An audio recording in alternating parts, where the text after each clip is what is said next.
کو برا کہتے ہیں. میں دعائے زہرا نارتھ ہیمپٹن میں اس پورے مجمع کی نمائندگی کرتے ہوئے کہہ رہا ہوں, ہم صحابی کو برا نہیں کہتے, ہم منافق کو برا کہتے.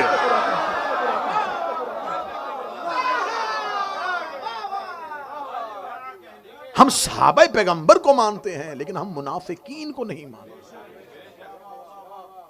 اور جب آپ ہم پر اعتراض کرتے ہیں نا, تو میں نے تو پہلی 2 3 4 مجلسوں میں بار بار یہ ریپیٹ کیا ہے کہ آپ کے پاس بھی تو مکمل بایوگرافی جن صاحب کی ہے ان کی تعداد تو 7,000 ہے, ان سے زیادہ کو تو آپ ہی نہیں مانتے. جب آپ ہم پر اعتراض کرتے ہیں نا کہ شیعہ صحابہ کو نہیں مانتے, میں کھل کے بات کر لیتا ہوں, بندے کھل کے بات نہیں کرتے. آپ کے ذہن میں کچھ لوگ ہو, کچھ لوگوں کو آپ ذہن میں رکھ کے تو آپ نہ صحابہ کا نام نہ غلط استعمال کریں, باقی سب لوگوں کو تو نہ غلط کریں. آپ نام لے کے بتایا کریں کہ آپ انہیں کیوں نہیں مانتے. عقیدے میں کھل کے آئے نا کہ آپ چند نام ذہن میں رکھ کے کہتے جی آپ صحابہ کو کیوں نہیں مانتے, اور پھر ہم بھی ایسے ہی جواب دیتے ہیں. ہم بھی انہی کو ذہن میں رکھ کے ہم بھی کہہ دیتے ہیں کہ ہم سب کو نہیں مانتے. تو یہ ختم فاصلے تب ہوں گے جب تھوڑا تھوڑا مصلحت کا پردہ درمیان سے ہٹ جائے گا. آپ بائی نیم ہم سے پوچھیں, ہم آپ کو بائی نیم بتائیں. آپ ہم سے, چلے میں اچھا کر کے کہہ دیتا ہوں, آپ ہم نے بائی نیم پوچھیں, ہم آپ کو بائی کریکٹر جواب دیں گے.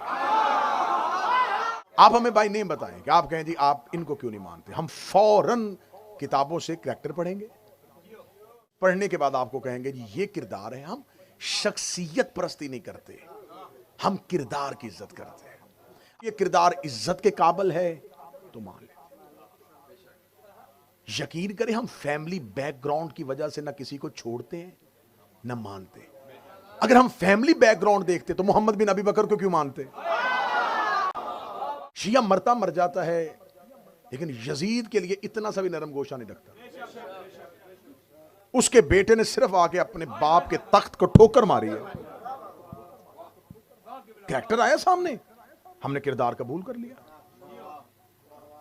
کیا مصلحت تھی, کیوں کیا تھا, ہم نے کہا نہیں یہ جملہ قابل قبول ہے, بے شک یزید کا بیٹا ہے. تو ہمارے ہاں نہیں دیکھا جاتا کہ کون کس کا باپ ہے کس کا بیٹا ہے. ہم یہ دیکھتے ہیں کہ اس کی اہل بیت سے اور رسول کے گھر سے محبت کیا ہے. تو اگر ہمارا یہ معیار غلط ہے, آپ یہ سمجھتے ہیں کہ نہیں ہم اندھی تقلید کریں, ہر کسی کو ماننا شروع کر دیں, تو یہ ہم سے